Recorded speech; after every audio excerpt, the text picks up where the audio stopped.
Hello, everyone, and thank you for coming to the CBWIRE 5 launch party. If you've been following CBWIRE for a while now, you'll know that we actually haven't had a release for some time, and we've been sitting on CBWIRE 4. That's not to mean that it hasn't been in development. We've deployed a lot of production apps with it, putting it through all the tests and really trying to see what works, what's not working. CBWIRE 5 it has been in the works for probably almost a year now. So I'm super excited to show you guys what we've come up with today. And before I even get started, I want to give a huge shout out to Mike Rigsby, who is who's with us on the session. But Mike has contributed so much to CBWIRE 5. So a lot of the features that we're going to be covering today, he either helped me with or came up with them all on his own, submitted the pull request. So thank you, Mike, for that. Appreciate all your contributions to CBWIRE 5. Okay. Oh, okay. All right. So the goals for the webinar today is we're going to be looking at CBWIRE 5. We're going to cover some of the bigger features that are rolling out, and we're also going to launch CBWIRE 5. So this is going to be a very code-driven webinar, and that means that literally anything and everything can go wrong. I definitely hope that you leave excited about CBWIRE, maybe learn some things that you didn't know and can take with you and start putting them in your apps. So I've got a link here. So if you pull that up over on GitHub, you should see this, and it will give you instructions on how to get it up and running locally, and also some of the things that we're going to be covering in it. So feel free to pull that down, and let's go. So, all right. Before we dive into CBWIRE 5, just real quick, I want to explain, if you're new to CBWIRE, I want to at least show you what it is. So CBWIRE 5 is a ColdBox module. So you have to be running ColdBox, and it allows you to build modern reactive apps with not as much JavaScript as you might be used to. So the goal isn't to not write JavaScript at all, but what it does is it makes it to where you can write a lot less JavaScript. And it uses a technology called Livewire and Alpine.js, if you might be familiar with that. They were both created by Caleb Porzio, and both of those are meant to work together to build this really nice experience, and both for the developer, but also for the front end and for your users. So let me just show you what we're talking about here real quick. So I have created a greeter wire. So we've got a little greeter. If I click show greeting, it says hello world. So nothing particularly fancy, but let me show you how this is set up. We are looking at a BoxLang project here. So this is still a ColdBox app, but things are structured a little bit differently.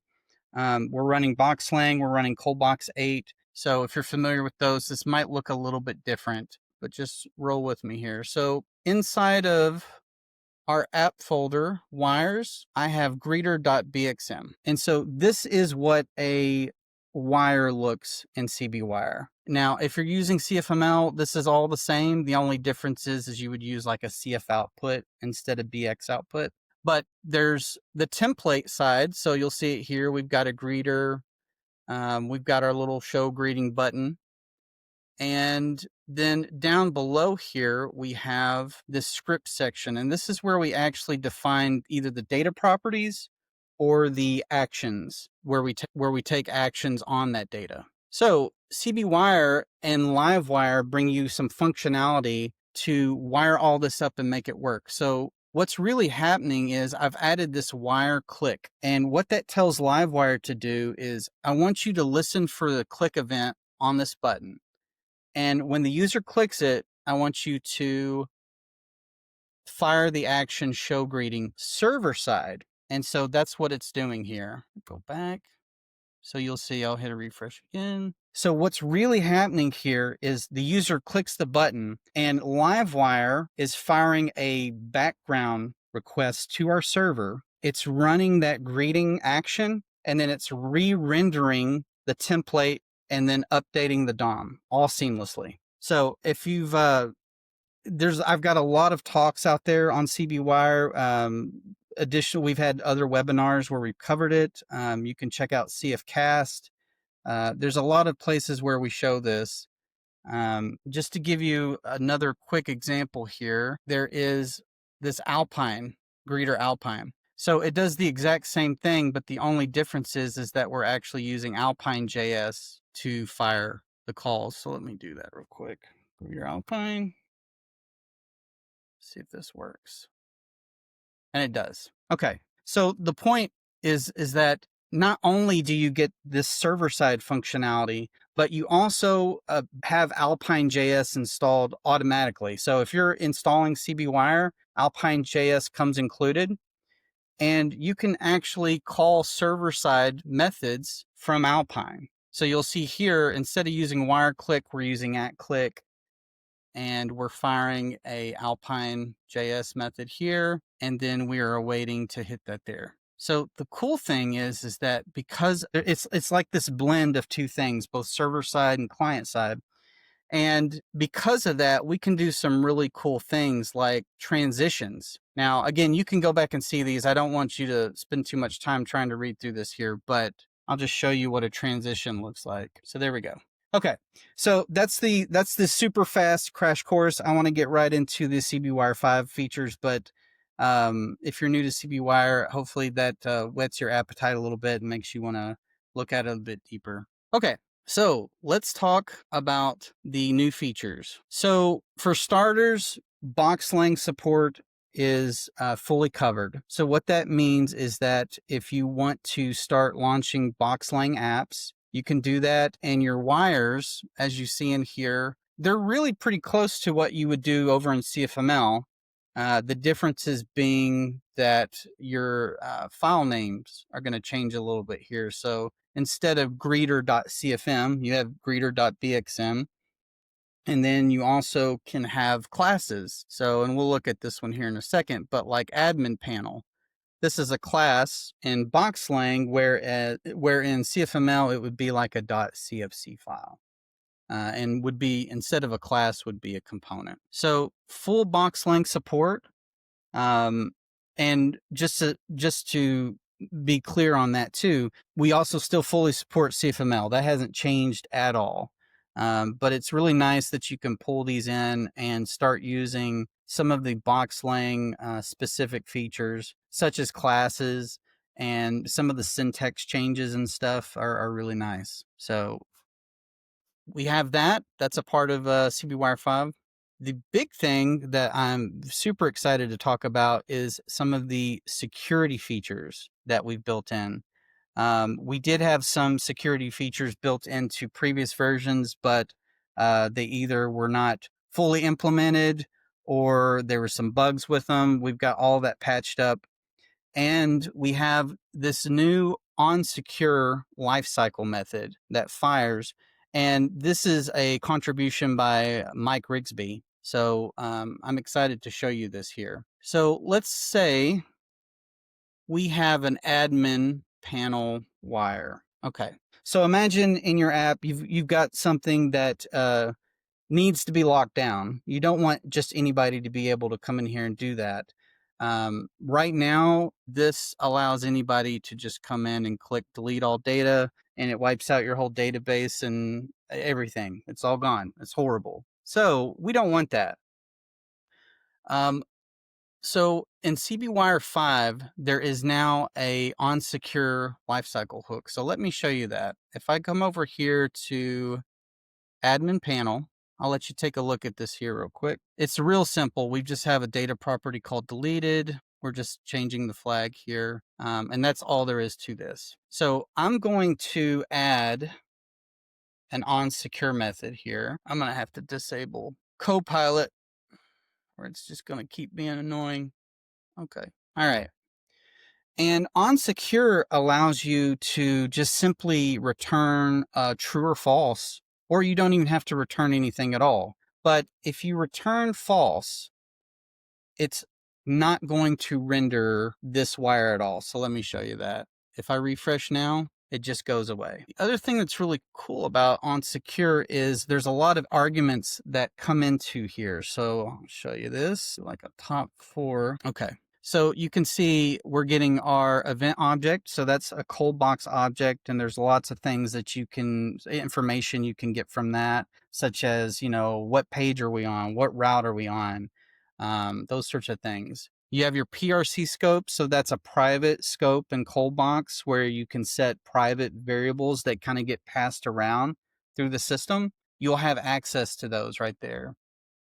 Is_initial is a flag that says, are we firing onSecure when this wire initially loads, or are we firing it on subsequent renders when those background jobs happen? So, and that's a good point, is that this actually fires not just when it loads initially, but it fires for every interaction with your wire.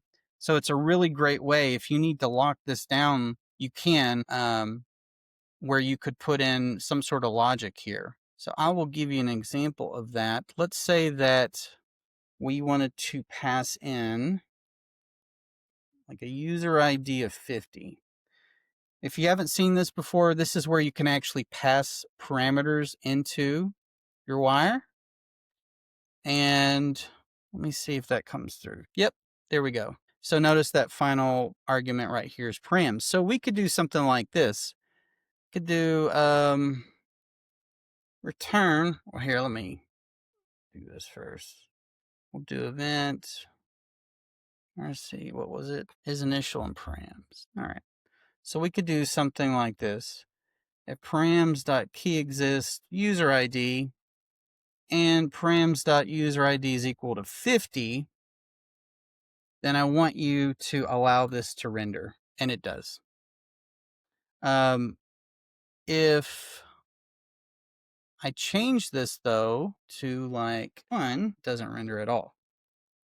Okay, so awesome feature. We've needed this for such a long time. We in the past have been doing all sorts of workarounds to try to accomplish what onSecure does, and this is just scratching the surface. So let me show you some more things that you can do with it here. Now, by default, as you notice, it's just not rendering anything at all. But maybe you want to change that. Maybe you do want to show something. There is this secure mount fail message that you can specify either on your wire or in your configuration. And you can actually specify what you're wanting to output here. So if I do something like this, you're not authorized, you get that. So you can set that on individual wires, but in addition to that, you can even set a global secure mount fail message. So I'll show you what that looks like.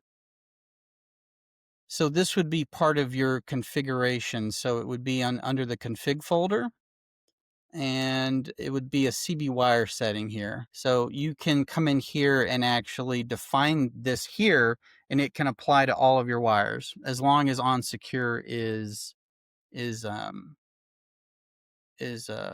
defined on the wire. All right. The other thing that it does is it's able to work with CB security, and this is just super cool. So let me show you what that looks like. So if you haven't used CB security, it's another cold box module that allows you to lock down different parts of your application using annotations. And what I mean by that is like this here, where you can pull in like an add inject, but you could do something like this instead. So let me show you that just real quick. I'm going to pull these things in. I've got all these. I'm just going to go ahead and uncomment these. I'm going to move this up here. All right. So all I'm doing is injecting this CB security object here. And then you'll see that I've got some methods here that call is logged in, that returns true or false, got authenticate. And we're just authenticating with this username and password. So I don't want to do a deep dive into CB security, but I do want to show you this working. So let's see here. I'm going to get rid of this for now, the onSecure. Oh, one last thing. I need to go to my template here. I had added some things beforehand I wanted to show you. Oops. All right. So we are not authenticated currently. And right now, I don't have any locks in place, even with what I added here. So I did bring in CB security. However, I'm not using any of the annotations currently. So let me show you this. One of the things that you can do up here is like secured. If I add this to the class itself, it doesn't render at all. So this is another way where you don't even have to use that onSecure lifecycle hook directly. You can use these annotations, and there's various ways to do this. So you can, and BoxLang, this is a BoxLang specific feature here, but that will secure it. You also can pass roles. So if I pass in like an admin role here, it's still not. Let me change this though. We're going to bring this stuff back. I'm going to actually authenticate as an admin. All right, so I'm authenticated. And now if I refresh the page, notice that it still shows me as authenticated. So it's actually, it's CB security is handling all of that behind the scenes. The main thing is that we can just come into our code and say, this piece of code needs to be locked down. And so now that I've done that, I can now come in and do something like secured up here, and it's still going to render because I'm logged in now. The really cool thing is that not only can you lock down your entire wire, but you can do it on an individual action. So maybe you just want to lock down one action here. Maybe this is an action that deletes some data out of your database or does something destructive that you just want to make extra sure that the user not only is authenticated, but that they have the credentials to do this. You can lock it down this way. So if I do this, notice that still works. However, what if I want to give it something that doesn't exist? Like super user. That's not a role that I've created here. If I try to do it again, notice it's not working. So, awesome feature. Thank you, Mike, for all your hard work on this one, because I think everybody's gonna get a lot of use out of it. Okay, Adrian says, just noticed on your onSecure you dump and it renders on the page. One thing I struggle with is a dump and an action. Hard for troubleshooting. Any pro tips? Whenever you have an action, let me show you this real quick. Take this out here. So this delete data is firing. If you put a write dump here and abort, what should happen is you should get a sort of if you don't get a pop-up, you should be able to open up your DevTools here and actually see this in the background. So I'll show you. Open up DevTools, and then under network, you want to monitor this background request that's going to fire. So when I click this, notice that this update endpoint was hit. So that's CBWIRE and LiveWire hitting, and you can see what was returned here. So I don't know if that helps or what you were asking, but that's typically what I'm doing. Is I will watch these background requests, and if I need to make sure that the data is coming in, I'll do that. The other thing too, don't be afraid to jump into the payload here, where you can actually see what LiveWire is sending. So this is another thing. So yeah, I would, Adrian, I'd be curious to know more about what you're running into. I mean, that's what I'm typically doing, is just troubleshooting that way. BoxLang has a built-in debug like stepper tool that you can use, and I haven't used that yet. So I'd be interested to see if maybe you can use something like that with this. All right, great questions. Thank you all. All right, so we've got the onSecure secure fail or mount fail message. Sorry, if I really want to see it on the page, I change the status code of the render and then a pop-up will show. Oh, okay. Yeah, nice. We've also had some really big changes related to CSRF, and I don't have an example to show you, but I was going to show you here in the documentation. So cbwire.ortusbooks.com is where the docs live. And I quietly pushed the CBWIRE 5 docs out last night. So once you come here, you'll notice right away it defaults to CBWIRE 5. If you need to get back to any of the other ones, just click here. And in terms of that CSRF, so there's a new page here called Security, where we detail out all of the onSecure, the lifecycle methods, the checksum validation, which is another feature of our security feature we have in there. But CSRF protection, we've completely rewritten it in CBWIRE 5. So if you've worked with CBWIRE in the past, if you noticed that you were getting a lot of page expired things popping up and were wondering what the heck was going on, it was this very annoying issue where we were using a CSRF module, which, long story short, what it was doing is storing tokens in cache. And the issue with cache is that it times out after a certain period of time. So, for example, you store something in cache and then you store it for 20 minutes, right? Well, no matter if your user is active on the site or not, after 20 minutes, some users would get this annoying page expired pop-up. So I'm happy to report all of that is resolved. And what the new implementation does by default is it actually stores it in the session scope.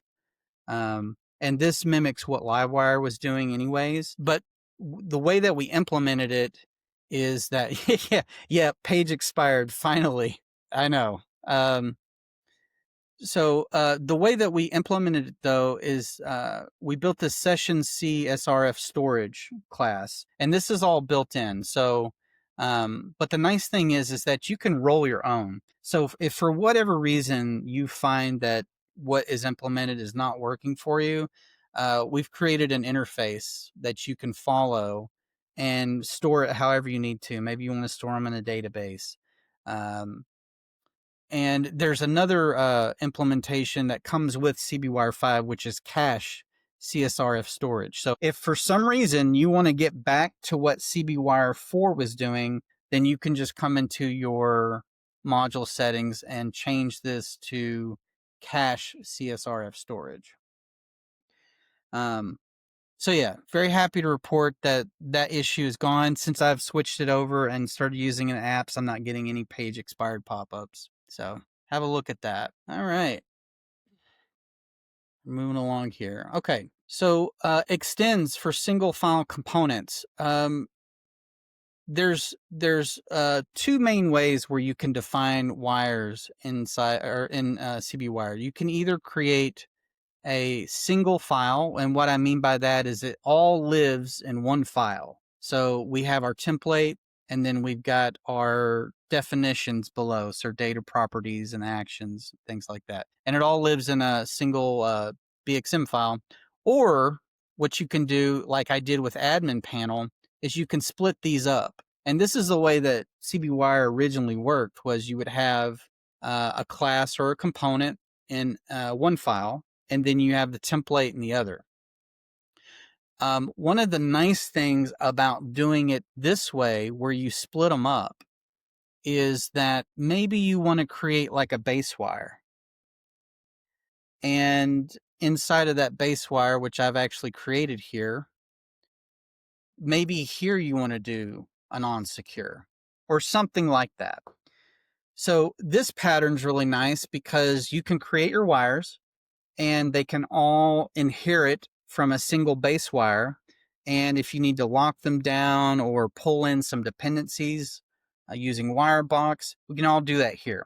So for the longest time, I was frustrated by the fact that there was no way to match that in something like this. There's nothing here that would allow you to extend a base wire. There is now. In CBWIRE 5, you can do this. So these are annotations that CBWIRE is looking for. So it has to parse this file out. It does it one time, and then it creates the separate files behind the scenes and does some caching. So it's not a great performance hit or anything, but it is going to parse for this, and you can now extend. So this kind of opens it up, especially with that onSecure feature now. If you really like this way of building your wires, you can keep this, but then have them all inherit. So very, very nice feature that I'm happy we got in there. So I want you to look at this just super quick. This is a lazy wire, and I've purposely made it really slow. Right here where we're calling get timestamp, let's just say for whatever reason, this is just a slow call. Maybe it's a slow database query or something like that. I've artificially put in a 5-second sleep here. But I want you to notice something. When we have something that takes a while, look what it does. It blocks the entire page. And so it just makes it where none of the rest of the site is loading. The template's not loading, or your layout's not loading. All of those assets are not loading. And it just isn't ideal. And so this has been a feature, I think we got it in CBWIRE 4, where you can lazy load. And the way that you do this, just add a name parameter here and do lazy equals true. So if I do this, notice the page still loaded without blocking, and it's loading this slow wire behind the scenes. This is probably one of my favorite features. If I had like a top 3, lazy loading might be in there. Because it's so nice. You can take parts of your app, different sections of the page, and you can lazy load them behind the scenes. But the page renders super fast, so your users are not waiting. And it's just a really nice feature. What you can do now, maybe you have a reason to have a wire that is always lazy loaded. You can do that now by using just lazy equals true, like this. And you get the same effect, but you can set this on the component level. And you can override it too. If you wanted to pass in lazy equals false, it would honor that. But this is nice if you, especially for reusable components, where you want it to always be lazy loaded, you can do that. All right. Dot notation data properties. So this is another one that Mike contributed. It's a very nice feature we've needed for a while. So let me show you that. Okay. So in the past, the data properties had to be really just kind of one level deep, or you were going to run into issues. So doing something like this was not possible, but it very much is now. And I'll just show you this working. So I've got data username first and last here. And then notice here, I'm binding to those using wire model and just passing it the path here. So let's see this working. Now I have it as a blur on those. So as I'm typing in, it's not updating or re-rendering server side until I click off of the text field. But notice it works, and it works exactly how you expect. So you still update them the same. It's just now you can work with much more complex structures. So awesome ad, Mike. Okay. So locked data properties allow you to essentially say, I want this data property to not, I don't want to allow it to be changed, especially in a form. That's actually specifically what this is for. So if you want to lock down a data property for any reason, what you can now do is add locked here. And I think it can either be a string or an array. Mike would know on this one. But you can pass in the data properties here, and it makes it to where if I try to come in and change one of these, what you end up getting is this locked properties cannot be updated error. So this is just an additional security feature that we were needing, and we have that added. Because this balance is not locked, though, notice that as I'm making changes, it updates here. That's another very useful feature. All right. Okay. folder organization. So if you've been using CBWIRE for any time, you know that you're kind of limited to this wires folder in that everything just had to live in the wires folder. That is no longer the case. We've gone through and made sure all the path issues were resolved. You can now actually use nested folders. So an example here being like admin dashboard. So if I wanted to do that here, it would just instead be this. So, and it does that for modules as well. So if you're, I know some of you are using this where you've created modules in your app and you've got wires that live in those modules, it should work there as well. There we go, dashboard. All right, checking the chat here. Nested properties always needed extra care. Love this. Definitely, Adrian. And Mike says, yes, it can be a single property name string or array of properties. That's on the locked. So awesome. All right, we're moving right along. Event objects. Okay. So this isn't a huge feature, but it's something that we had a handful of people mention that they wanted it, and so we got it in on this release. Your templates now have access to the event object that comes in to the wire. And so you can do things like this now. Event.buildLink. So let me just show you that. So yeah, this renders here and it's got those links.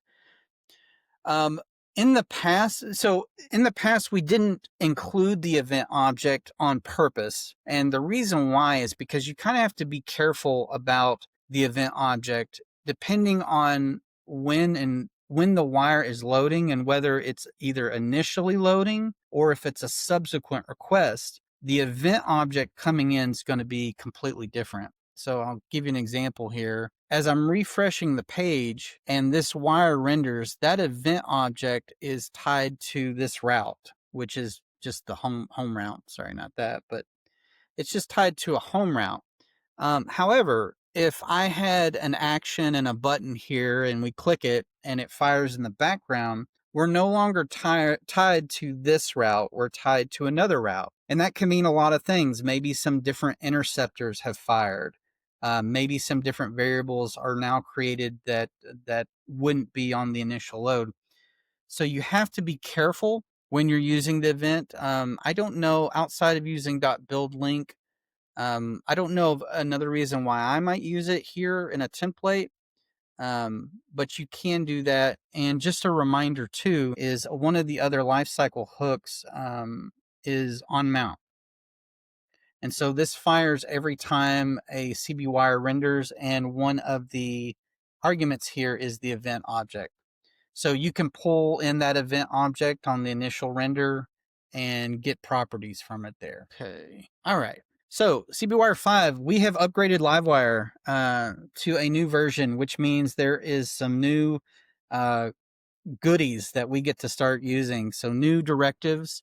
I wanted to show you these. So let's just take a look at, if you hop over to the docs, wire current is one of them. This is a nice one. It lets you define wire current on a link, and it actually matches up whatever the href is. And so, for example, if I click on this link and I go to /dashboard, it's going to then on the next page, it's going to apply those classes there. So this is just a handy feature where you can, add a little UI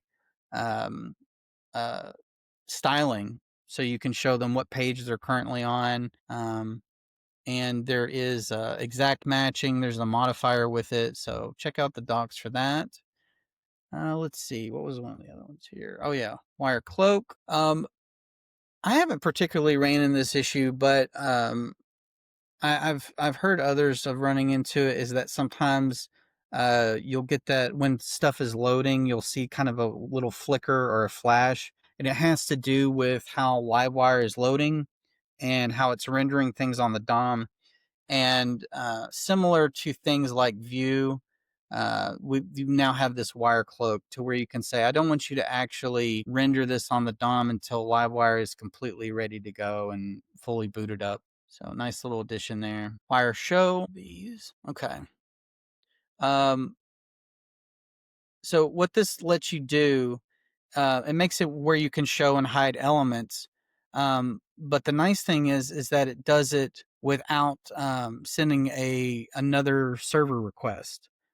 So we added an example here, but I don't know if I thought I had this where we had already had an example or show. Anyways, well, I don't know that we've got time to do it, but it allows you to show and hide things um, without doing a server trip. And so right here, you can see I'm using Alpine to change show modal from false, which we set up here, to true, and it's actually going to do that without hitting the server. So just kind of a nice way to control um, those background jobs that are hitting your server.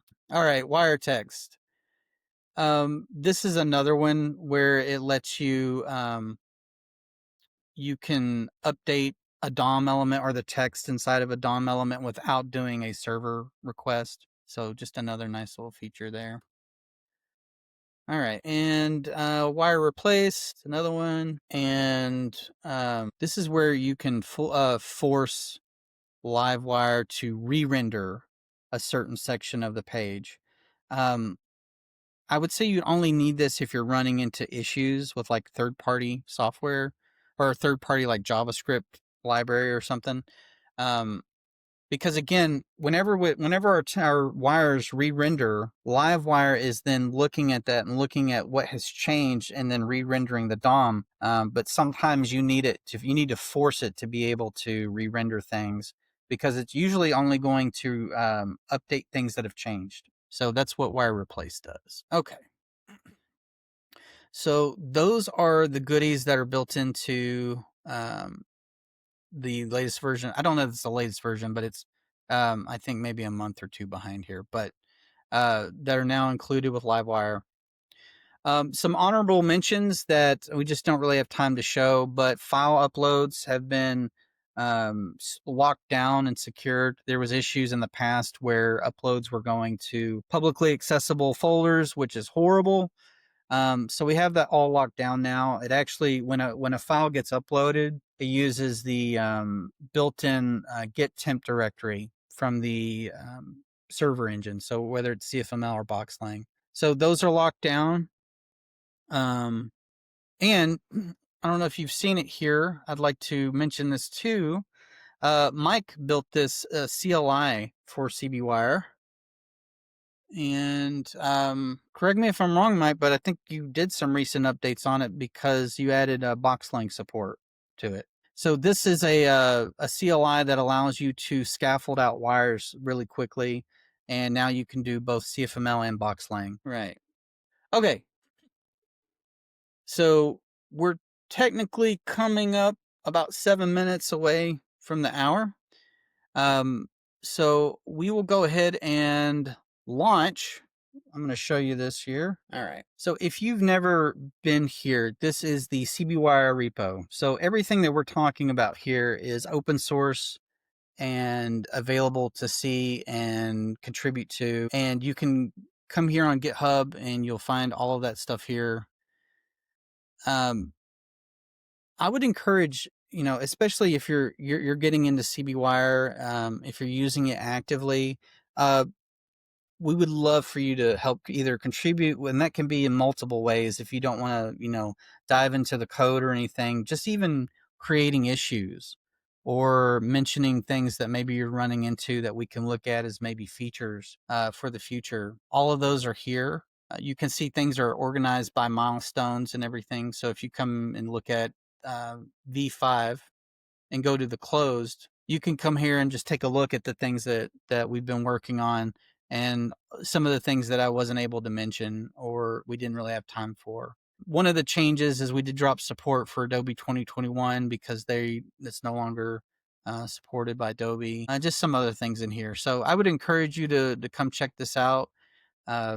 Love pull requests. If you find an issue with something, submit it. And we've also been using Copilot lately to knock out some of these things and or at least get help with them. So that's been really helpful as well. Okay, so last night I did this launch CBWIRE 5 It's this really giant pull request. It's just this. So when we merge this, our build's going to fire off, and we're going to change this from 5.0 snapshot to 5. So I'm going to go ahead and do that, and we'll let that run in the background. And this will just kind of show you too. If you come up here to actions, you can actually see our builds. So know that every time that we do a build with CBWIRE, we're actually testing it against all of these CFML engines. And things happen, things come up. You know, sometimes we'll implement a feature that works on 3 of them and not the other one. For some reason, it might be a syntax issue, or maybe the feature we're using was removed. So I think we're up to 200 or 300 tests. So we've got a lot of test coverage. That's been another goal of ours. And while this is loading, I had a couple other things I wanted to show you. So this morning, I pushed a ton of updates to CBWIRE examples, but this is a repo that includes a ton of examples of CBWIRE. So maybe going through this today, you're looking at it and you're saying things like, well, that's great, but I don't have a BoxLang app, or my cold box isn't structured the way that you're showing it in this sort of new format. Go check out this, because it's runs on Lucy. It's built in CFML, and it shows you all of these different code examples and actually shows you it working. So let me pull that up here. So totally refresh this. It's got a nice modern feel to it. And you can come in and actually see these things happen. So passing parameters, for example. In this example, we can see our counters changing, but it tells us that we can pass in parameters in the URL. So let's try that. There you go. But it shows you how we're calling it, and it shows you the code below. So very, very handy stuff. And I went through and tested all of these today, so they all are working. It's even got some like advanced examples, like nested wires. This would be like a wire that is calling another wire in its template, and then another wire, that sort of stuff. So go pull that down if you're interested and check it out. There's a lot of stuff there. Let's check on our build. We're looking good so far. And yeah, while this is finishing up, we got time for QA. If anybody's got any questions they want to ask, just kind of describing what's going on here. So this is running tests across all of those different engines. And if all of those pass, then we do a box publish, which actually takes this and pushes it up to ForgeBox. So just wait to see these come through. I'm going to go ahead and pull up ForgeBox too. Let's see. All right. It says it was pushed. Versions. Oh, there we go. All right. So it worked. Thank goodness. So now if you want to use this, just go, if you've got command box, you can do box install CBWIRE at 5, and that's going to pull it in. And yeah, play around with it. Let us know what's working for you, what might not be working for you. And thank you all so much for attending this and using CBWIRE and helping us make this what it is. So we really appreciate all of that. All right. Oh, by the way, CBWIRE, you mentioned versus Vue is a better comparison to compare to Nux, since it does backend. Well, my background's more in Vue, and I tend to still use that comparison a lot. And some of especially the single file things, I tried to mimic sort of what Vue does, but yeah, I get your point there. Thank you, Andrew. Thank you again, Mike. Appreciate it. Thanks, Robert. All right, guys.